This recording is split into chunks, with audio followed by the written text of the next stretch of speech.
آج میں اپنی ہی افسانچوں کے ساتھ حاضر ہوں۔ یہ افسانچے مختلف اوقات میں لکھے گئے کئی افسانچے پہلے بھی پیش کر چکا ہوں، لیکن خانہ پوری کے لیے دوبارہ سنا رہا ہوں۔ ایک گزارش ہے کہ اپنی رائے ضرور دیجیے گا۔ اب میں اپنا ہی ایک افسانچہ سنانے جا رہا ہوں۔ عنوان ہے نیا معاشرہ۔ سپر مارکیٹ سے باہر نکلا تھا کہ قدم ٹھٹک گئے۔ ایک بڑی بھی بڑا سا تھیلا اٹھائے فٹ پاتھ پر پہنچی ہی تھی کہ لڑکھڑا کر گر پڑی۔ سامان ادھر ادھر بکھر گیا۔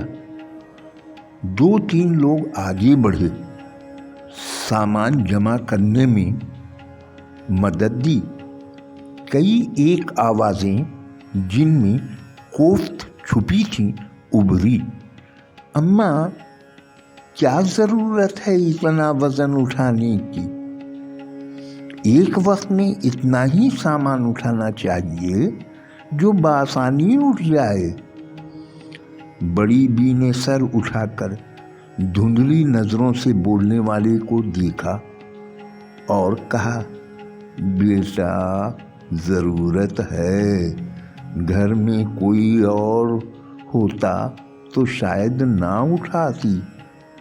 بڑی بھی آگے بڑھ گئی، لوگ بھی چھٹ گئے اور میں اس ایک جملے میں چھپے درد کی ٹیس محسوس ہی کر رہا تھا کہ اسی وقت اسی جگہ ایک جینس ٹی شرٹ میں ملبوس نوجوان لڑکی بھی پھسل کر گر پڑی اور ہاتھ کے تمام شاپرز ادھر ادھر بکھر گئے۔ شاید وہ جگہ نقص زدہ تھی۔ اسی پل ایک ساتھ 10-12 آوازیں ابھریں اور لوگ آگے بڑھے۔ May I help you؟ اپنی ہی ایک مینی کہانی سنا رہا ہوں۔ عنوان ہے پدری محبت ان 2025۔ یہ لوگ کہہ کر ثاقب نے ہزار کے کئی نوٹ اسپتال کے ایک ملازم کو دیتے ہوئے کہا، خیال رکھنا ابا کے جسم کی زیادہ چیر پھاڑ نہ ہو، ڈاکٹر کو راضی کر لینا۔ پھر وہ آگے بڑھا، راہداری میں کھڑے اسٹریچر اٹھانے والے کو کئی 100 روپے دے کر کہا، باڈی احتیاط سے اٹھانا، پٹخنے کی بجائے آرام سے اسٹریچر پر رکھنا۔ بہت بوڑھے تھے، جسم کمزور ہے۔ سوئم میں تو اس نے فقیروں کی پوری فوج بلا لی تھی۔ اس کے دفتر میں کام کرنے والی ہر ایک کی ڈیوٹی لگا دی تھی کہ جتنے زیادہ لوگ کھائیں گے اتنا زیادہ ثواب ہوگا۔ پورے 10 دیگ اس نے غریبوں میں بانٹے تھے۔ ہر کوئی باپ سے محبت کی تعریف کر رہا تھا۔ خود مولوی صاحب نے ختم کراتے ہوئے اس کے لیے خاص طور پر دعا کی تھی کہ باپ سے ایسی محبت ہر بیٹے کے دل میں پیدا کر۔ ثاقب ایک گروپ آف کمپنی کا مالک تھا۔ اس کے والد چھت سے نیچے گر گئے تھے۔ عمر خاصی تھی، بچ نہ سکے۔ گو کہ وہ باپ کا اکلوتا نہ تھا۔ 2 بھائی اور بھی تھے، 3 بہنیں بھی تھیں، لیکن سب کے سب یا تو ملک سے باہر تھے یا دوسرے شہروں میں۔ اسی لیے ابا نے تمام کاروبار اس کے نام کر دیا تھا۔ وہ خوش اسلوبی سے کاروبار چلا رہا تھا، لیکن اس کی بیوی کو کیا کہیے، وہ ذرا زبان کی تیز تھی۔ اس لیے ابا کئی بار کہہ چکے تھے، مجھے مجلے یا چھوٹے بیٹے کے پاس بھیج دو۔ پرسوں بیوی نے بتایا کہ کہ ابا نے ندا کے فون سے چھوٹے کو فون کر دیا تھا، وہ 1-1.5 ہفتے میں آ کر ابا کو لے جائے گا، پھر دیکھنا ابا سے وصیت نامہ وہ تبدیل کرا لے گا۔ مگر وصیت تبدیل کرانے کا وقت ہی نہیں آیا اور ابا چھت سے گر گئے۔ اب یہ کون بتاتا کہ جب ابا گرے تھے اس کے چند سیکنڈ پہلے ثاقب کو بھی چھت پر دیکھا گیا تھا۔ سب تو اس کی ابا سے محبت کا عملی ثبوت دیکھ رہے تھے۔ اکثر احباب سوال کرتے ہیں کہ افسانچہ کیا ہے؟ اس کا جواب دیتا رہا ہوں، یہ اردو کی اپنی صنف سخن ہے، کہیں سے ادھار لی ہوئی نہیں ہے۔ یہ ہماری بدقسمتی ہے کہ ماضی کے ادیبوں نے اس پر طبع آزمائی نہیں کی، لیکن اب خدا کا شکر ہے کہ اسے اندازے سے زیادہ پذیرائی مل رہی ہے، اس لیے کہ یہ چھوٹی چھوٹی ننھی منھی کہانیاں اپنے اندر گہرائی رکھتی ہیں۔ اپنی ایک مینی کہانی سنا رہا ہوں، افسانچے سنیں، ذائقہ بدلنے کے لیے ہی اس مینی کہانی کا بھی لطف اٹھائیں۔ عنوان ہے کتے۔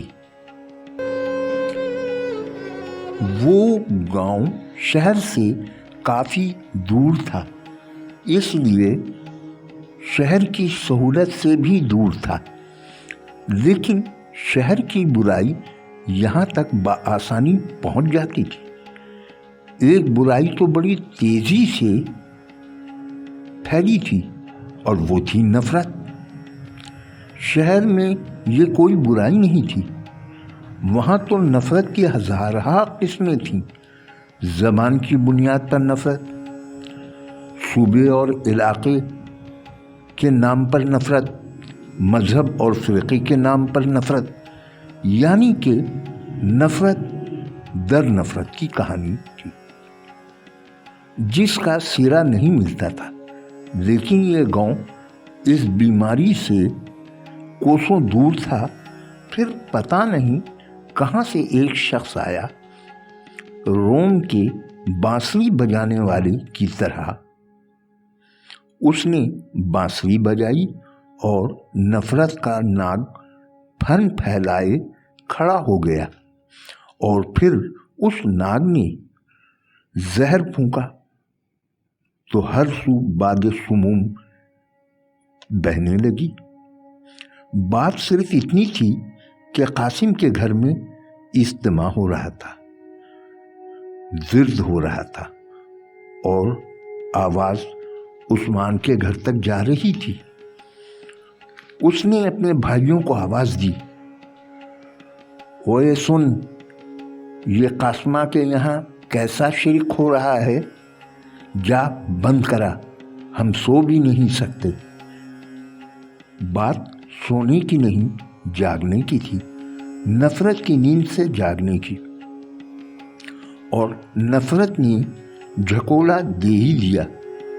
اس کے بھائیوں نے قاسم کو للکارا، جواب میں ادھر سے بھی للکار آئی، اور پھر سونٹے چلے، پتھر برسے، اور بات گولیوں کی برسات تک پہنچ گئی۔ یہاں سے وہاں تک کئی لاشیں گر گئیں۔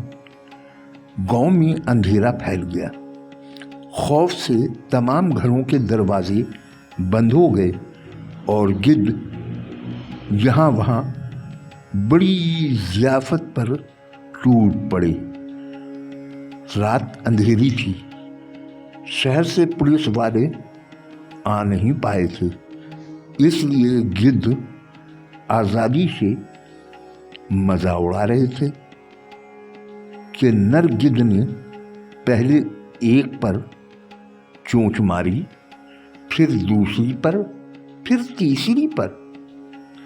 مادہ نے پوچھا، یہ کیا؟